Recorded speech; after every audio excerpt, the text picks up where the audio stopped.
C'était la première fois que le roi se rendait dans un magasin pour acheter des pâtisseries. Il est tombé sur une promotion, un acheté, un offert.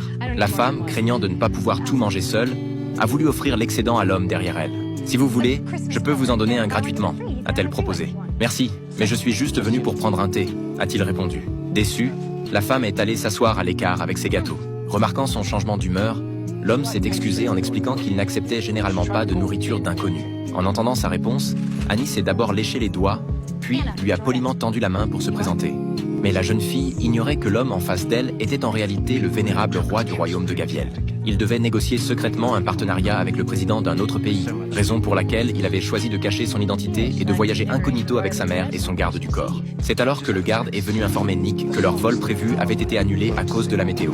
Leur seule option était de trouver un hôtel où s'installer. Mais à leur grande surprise, l'hôtel le plus proche se trouvait à 200 km. La femme s'est alors avancée, disant qu'elle pouvait les aider. Il se trouve que le père d'Annie tenait une auberge pas très loin.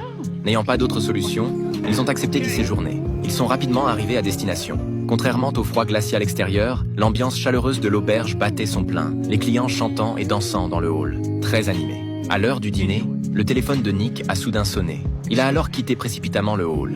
Ne le voyant pas revenir manger, Annie est sortie voir.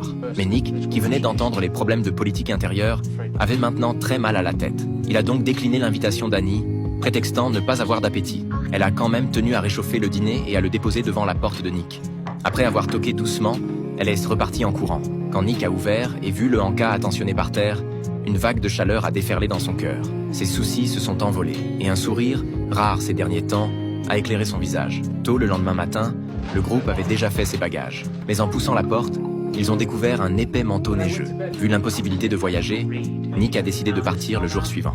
À l'heure du déjeuner, alors qu'Annie s'apprêtait à convier les clients au restaurant, elle a surpris par hasard une conversation entre Nick et sa mère. « Ton père, le roi, vient de mourir », a dit cette dernière. « Tu as trop de responsabilités sur les épaules. » Pour confirmer ce qu'elle avait entendu, Annie a vite sorti son téléphone et fait quelques recherches. Stupéfaite, elle a réalisé qu'elle avait accueilli sans le savoir des membres de la famille royale.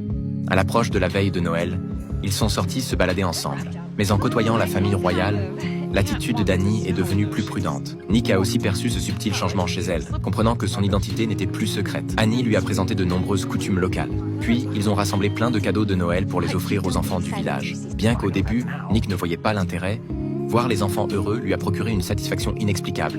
Ils ont ensuite acheté des cafés réconfortants et se sont assis sur un banc pour regarder le joyeux défilé de Noël. À cet instant, le roi semblait s'être délesté de tous ses fardeaux. Comme une personne ordinaire, il savourait pleinement cette atmosphère de Noël, chaleureuse et simple.